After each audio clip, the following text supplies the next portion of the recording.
Do we have free will? The answer to that question is yes and no.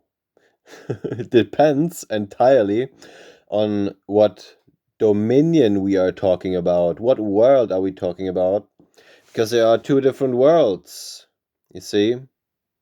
And God gave you dominion over one of them. You see, God gave Adam the dominion over the earth. The earth. Earth is an anagram for heart.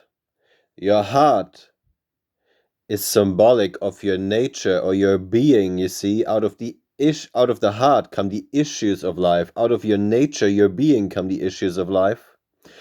What does your nature consist of? Your nature consists of the image and the likeness of God, which is thoughts and feelings, or your husband and your wife, your Adam and your Eve, you see. That's your consciousness. That's the Garden Eden. In the Garden Eden, your consciousness, you have I am, God, the awareness of being, and the husband and the wife, the thoughts and the feelings, you see. You see, as the scriptures tell you, as a man thinketh in his heart,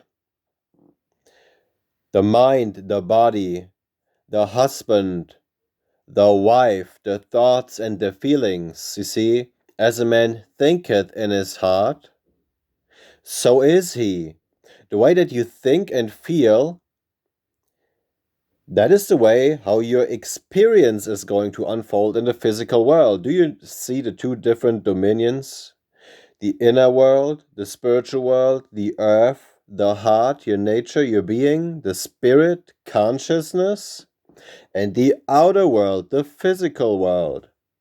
You might also say that we have the world of cause, which is the inner world, right? Which produces the effect or the experience. You see, in the physical world, your husband and your wife, your thoughts and your feelings, your Adam and your Eve, they create reality. You co-create reality with God, with I am, with your awareness of being, you see? Out of the heart are the issues of life. Out of your nature, your being are the issues of life. As a man thinketh and feeleth, so is he. It's the way that a man thinks in his heart, that is how he is. Thinking, feeling, man, woman, thoughts, feelings, husband, wife.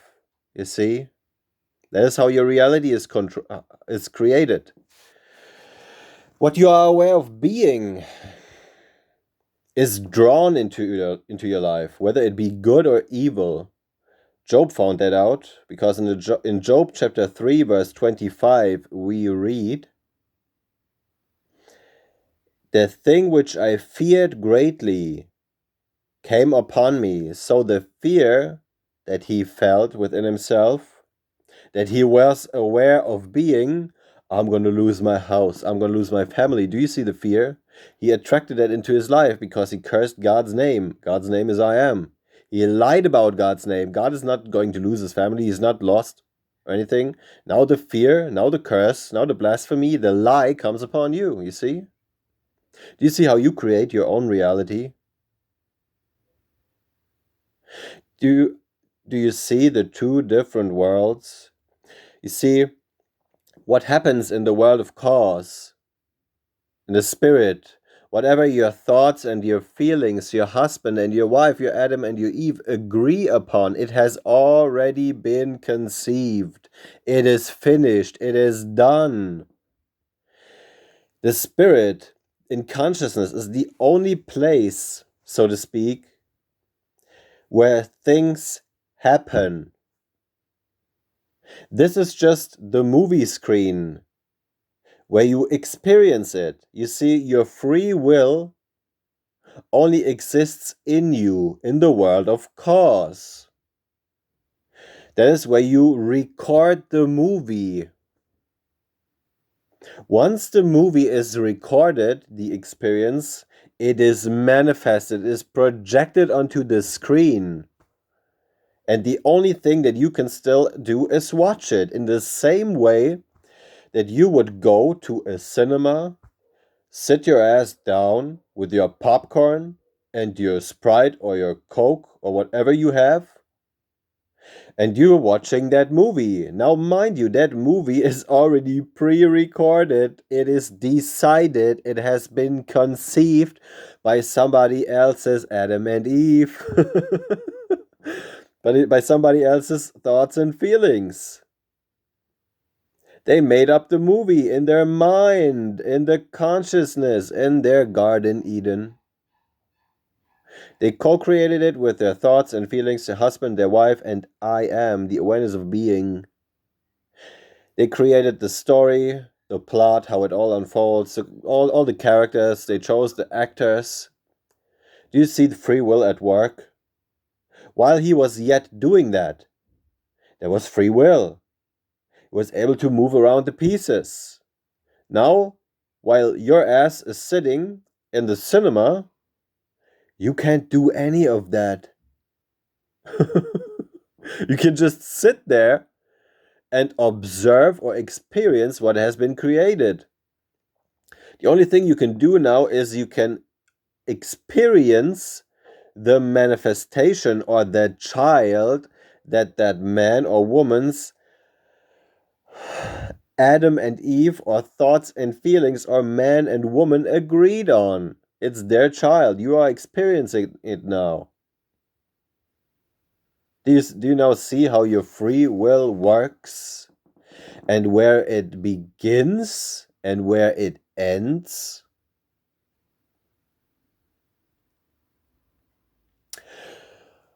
All experiences, whether they be good or evil in your life that you have experienced, they are your child, your children. You have created them. Your Adam and your Eve, your thoughts and your feelings have created them. The way that you thought of I am, of God's name, determined those experiences. Let's say you went through a phase where you were confronted with all kinds of unpleasant experiences, hateful people, people who convey to you worthlessness, that you are worthless, supposedly. Do you understand how that came into being? Do you understand how your suffering was produced by you? You see, you thought in your heart, your husband and your wife, your thoughts and your feelings agreed on the thought, I am worthless. You see how the sin, the error thought, the error in your mind was conceived? Now, you started to experience the death, which is the wages or the child of sin. Death is not the death of your physical body.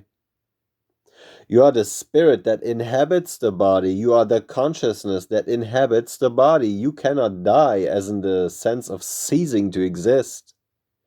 Spirit is eternal. It can only be transformed. You see? So death is psychological suffering. Now, since your thoughts and your feelings, your Adam and your Eve, had agreed on the sin, the error thought, I am worthless.